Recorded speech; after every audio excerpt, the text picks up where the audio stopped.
gudoomiye shuuto iyo gudoomiye liibaan iyo maya muu soconna annagu dadkaan u soconna maaha dadkaan gaalada leenahay dadkaas maaha ma waxaad u xil saaran tahay qof kastoo Soomaaliya inuu ku cadeeyo in muslim yahay inuu asoo ku sheegto ma saaran tahay maya mudan gudoomiye ma xil saaran waxaan isticmaalnay mudan gudoomiye waxaan rabaa inaan meesha tacliiq ku daro maanta caalamka Soomaaliya marka la fiirinayo United Nations Charters iyo sida qoran nooma qorna hadda in Soomaaliya boqolkiiba ay muslim tahay maclasaf waan jeclaa lahayn asaas noo qoranta laakiin nooma qoran aniga Sufyaan Sheekh Axmed hadaan ahay shabaab ma taageersani weliga xiriir lama yeelan erayga meesha ugu dhow uu soo helay xiraalintu waxa weeyaan waa dagaal ku jiraan waa sax dagaal ku jiraan khidad dagaal waay laakiin dagaalka ma taageersanaha maya dagaalka ma ku qanacsanaha maya ma ka xunahay ha boqol mar aan sheegnay mana uu soo qaadan hal video kamida inta aan leenahay waa ka xunahay ma taageersanin ma rabna inay dhintaan waxaan rabaa marka mudane gudoomiye inaan ku soo gabagabeeyo anigu ma ihi nin takfiiri ma ihi nin rabo wadankiisa inuu burburiyo waxaan wax soo baranayay dhowr iyo 30 sano inaan wadankayga hogaamiyo oo aan ka saaro dhibaatada ay ku jirto oo ka maxkamad ahaan maxkamadda ciidamada qalabka sida waa maxkamad military waa maxkamad military gaal musu waxaan iyo golo marka hore shakhsi inaan ka jawaab mudane gudoomiye okay waxaan rabaa marka arrintaas inaan cadeeyaan rabaa because wareysiga marka ku jirtid iyo marka maxkamad saaran tahay oo naftaada u saaran tahay waa laba shay oo kala duwan waay isku mid ma wareysiga markaan ku jiray wariyuhuna dan uu leeyahay anna dan aan leeyahay hadda marka aan cadeeyo marka maxkamadaha Soomaaliya maanta waxay wax ku xukumaan ama ay haystaan nidaamkii dimuqraadiyadda nidaamkii uu dejiyay ninkii gaalka ahaa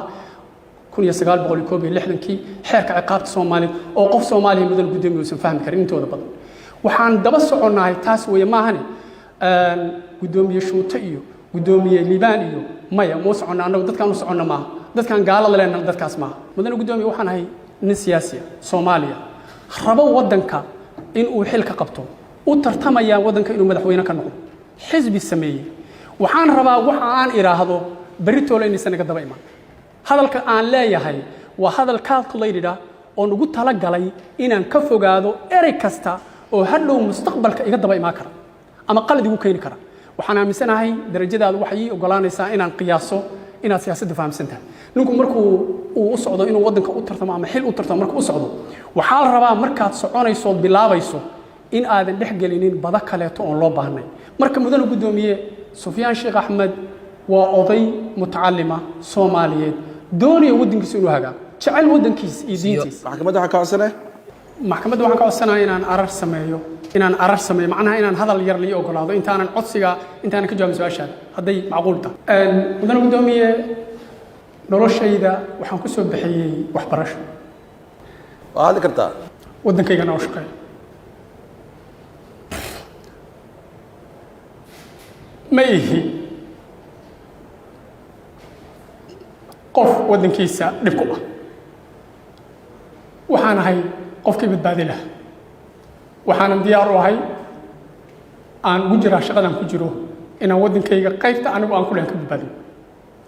mudane gudoomiye anigu waxaan ku soo koro wadankan isagoo barwaaqa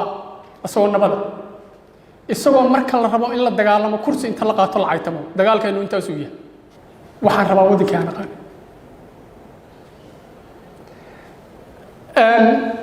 mudane gudoomiye waxaan rabaa maxkamadda sharafta maxkamadda sare ee ciidamada qalabka sida inay xorriyadayda ay siiso su'aashaadin ka jawaabaya lana aqoonsado ama lagu ixtiraamo waqtiga iyo cilmiga aan xambaarsanahay oo xambaarsanahay wadankayga iyo dadkayga oo maasanta